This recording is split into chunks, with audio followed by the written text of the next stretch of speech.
So BIA-ALCL stands for Breast Implant Associated Anaplastic Large Cell Lymphoma. It's a type of cancer, but not a breast cancer. It's a cancer that's derived from the immune cells, your lymphocytes, and it's been associated with breast implants. So it's a cancer surrounding a breast implant that's a cancer of your immune blood cells.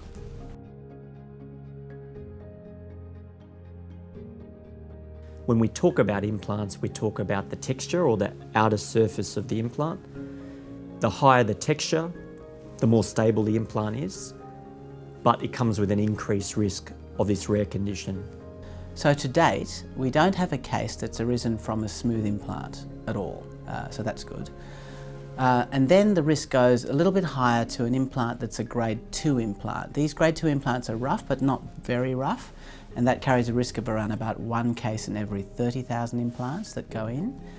And then the highest risk are implants that are very, very rough, and that risk is around 1 case in every 2 to 3,000.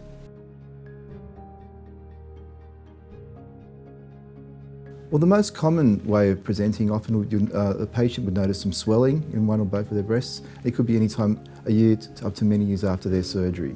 Sometimes there's a mass that would be found as well on an ultrasound, but the swelling is the most common presentation.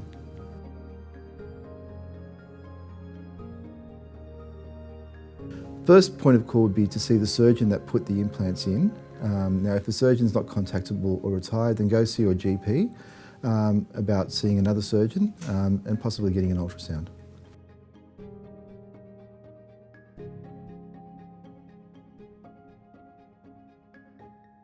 The best thing to do is see your GP, and they'll definitely put you in the right direction to someone else that would be possibly you feel more comfortable dealing with.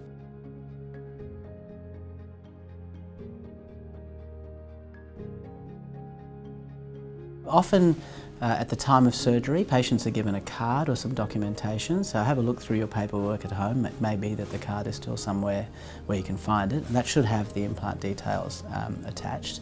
Now, if that's lost for whatever reason, then and the surgeon has retired or perhaps is no longer in practice, then the hospital where you had the implant might be a good port of call. There are often records of your surgery with the details, so that's number 2.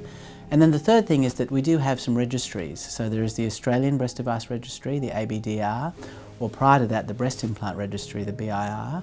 And so it may be worth contacting them. The contact details are on the web, and you can ask them if your name and your implant details have been stored in the database.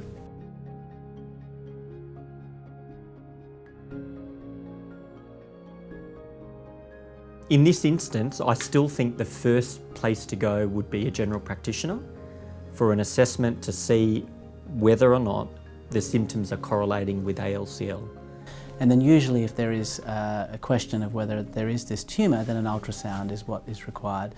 Usually after an examination ultrasound, it's pretty clear whether or not you have it or not, and certainly if there's a suspicion, referral to a surgeon who knows how to treat this condition is mandatory.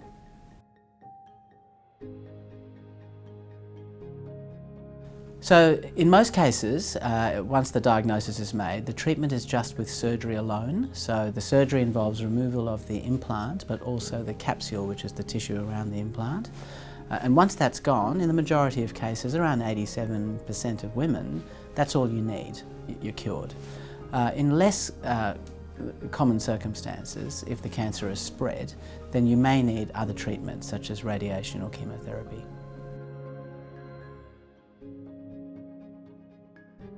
Our recommendation is likely going to be yearly reviews with either your GP, your surgeon, or somebody running a clinic. But generally, unless you have symptoms, we wouldn't be advocating for removal.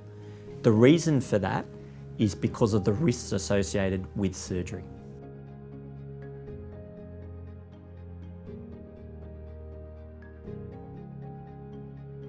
If there's pathology, if there's rupture, if there's capsular contracture, then we should try and remove the abnormal or pathological capsule. In some instances where the capsule is not abnormal, say the implant is moved or the patient wants a change in size, then it's not necessary to remove the entire capsule, and sometimes we actually use the capsule to stabilise the implant. So I think it depends on what the indication for removal is.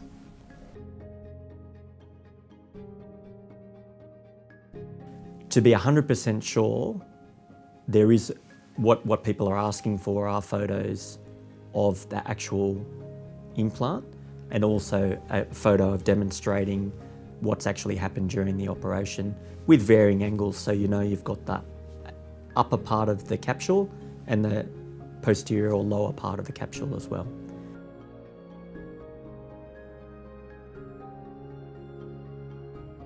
If there are no symptoms, then the important thing to remember is that it's unlikely that you have anything wrong, and certainly it's unlikely that you have ALCL.